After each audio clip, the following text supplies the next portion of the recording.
Hello everyone, welcome to our channel Chemlight. आज मैं आप लोगों को ना पढ़ाने की कोई चीज़ बताने वाला हूँ, ना कोई बात बताने वाला हूँ। मैं आप लोगों से आज अपनी बात शेयर करने जा रहा हूँ कि कैसे मैंने अपने मार्क्स को 15 दिनों में 450 से 610 बढ़ाए हैं, जिससे कि मुझे गवर्नमेंट मेडिकल कॉलेज मिल चुका।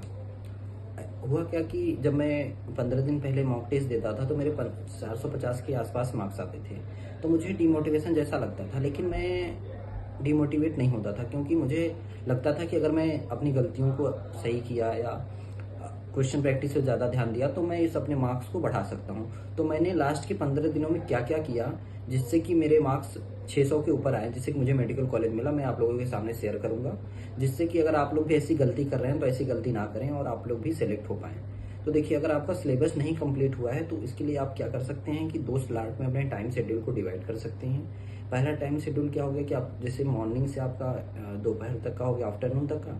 सेकेंड टाइम शेड्यूल क्या हो गया, आफ्टरनून से नाइट का, रात तक का हो गया। तो आप क्या कर सकते हैं कि जो मॉर्निंग से आफ्टरनून तक का शेड्यूल है उसमें आप लोग चैप्टर वाइज कर सकते हैं। चैप्टर वाइज करने का मतलब क्या हुआ कि आपको मान लो कि अब 15 दिन बचा हुआ है तो डेफिनेटली आपने कुछ सिलेबस तो पढ़ा ही होगा, ठीक है। बाकी जो चैप्टर आपने नहीं पढ़ा, 5-6 चैप्टर, उसमें आप क्या कर सकते हैं कि चैप्टर वाइज डेली आप उठाइए एक चैप्टर।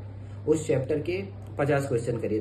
दैट मीन्स अगर आप केमिस्ट्री उठा रहे हैं तो केमिस्ट्री के 50 क्वेश्चन करिए, फिजिक्स उठा रहे हैं तो फिजिक्स के 50 क्वेश्चन करिए, और बायो उठा रहे हैं तो बायो के 100 क्वेश्चन करिए, जिससे कि आपके 200 क्वेश्चन तीनों सब्जेक्ट के मिला के हो जाए, ठीक है।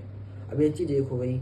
और दूसरी तरफ आप फुल टाइम रिवीजन प्रैक्टिस पे ध्यान दीजिए। फुल टाइम रिवीजन कैसे करेंगे आप सीधे सीधे एक 100 क्वेश्चन का कोई बायो का पेपर उठाइए जिसमें आपको फुल लेंथ पेपर है, दैट मीन्स होल सिलेबस का।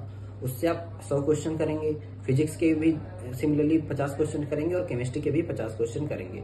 इससे होगा क्या कि अगर आप लोग बायो में, इस समय लगेगा आपको कि आपने सारी चीज़ें पढ़ ली हैं। बायो में हमको मुझे भी लगता था, लेकिन मार्क्स मेरे 250 के आसपास ही आते थे, जिससे कि मेरे मार्क्स 450 रहते थे।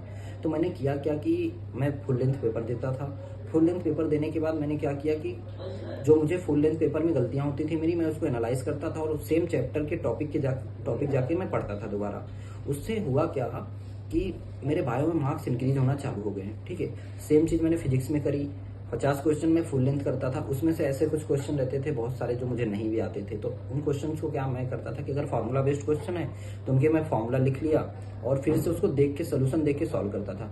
एक बार सोल्यूशन देख के सॉल्व किया, फिर दूसरी बार मैंने बिना सोल्यूशन देखे उसको सॉल्व करता था।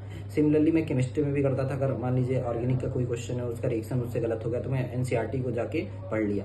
तो ऐसे आपको लास्ट के 15 दिनों में आपकी पढ़ाई इस तरीके से होनी चाहिए कि आपको प्रैक्टिस डेडिकेटेड पढ़ाई होनी चाहिए, ठीक है। पढ़ने से ही नहीं होगा, क्योंकि नीट क्या है इस समय, स्पीड एंड एक्यूरेसी का खेल है।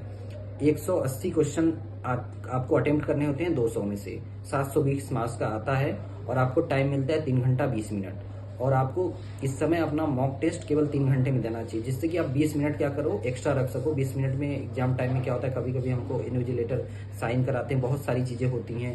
क्वेश्चन मान लो डिफिकल्ट आ गया, पैटर्न हार्ड आ गया, तो आप 20 मिनट एक्स्ट्रा रख सकते हैं, ठीक है। और एनसीईआरटी रीडिंग आपको करनी है। और मॉक टेस्ट के बारे में मैं आपको कहूंगा कि इस समय आप क्या करिए, अल्टरनेट डेज पे मॉक टेस्ट दीजिए। और जैसे कि आज आपने मॉक टेस्ट दिया तो कल मत दीजिए, परसों दीजिए। कल उस चीज को एनालाइज करिए, आज देने के बाद एनालाइज करिए।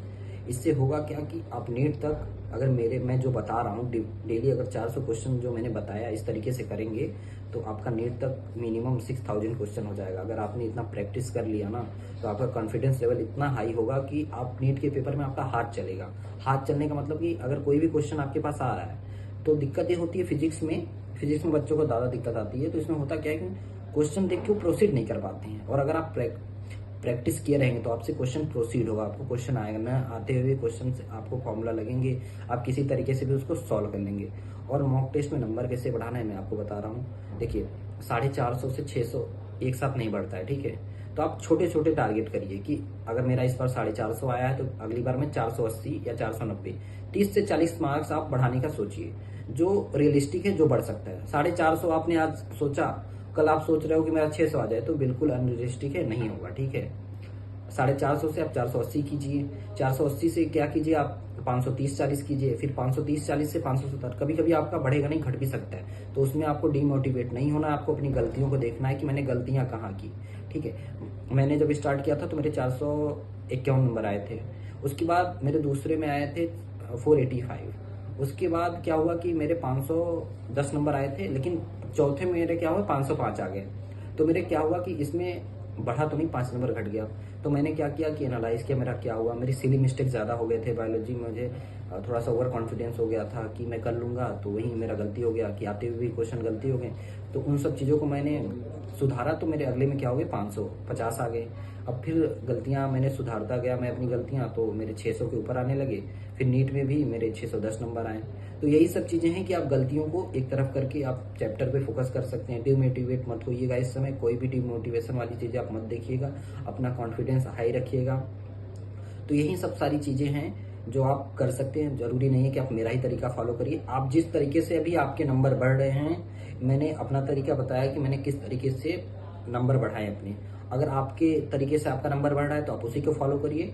बस क्या करिए, क्वेश्चन प्रैक्टिस पे ज़्यादा ध्यान दीजिए। थ्योरेटिकल पोर्शन आप ज़्यादा मत पढ़िए, क्वेश्चन प्रैक्टिस पे ज़्यादा ध्यान दीजिए। थ्योरी भी पढ़ना है तो आप क्वेश्चन के थ्रू ही पढ़िए, क्योंकि मैं हमेशा से कहता आया हूँ कि नीट क्या है, NEET is the paper of accuracy and speed. इस समय एक्यूरेसी और स्पीड क्या है, आपकी नॉलेज नहीं चेक करना है, उसमें आपकी स्पीड एंड एक्यूरेसी होगी तभी आप सिलेक्ट हो पाएंगे।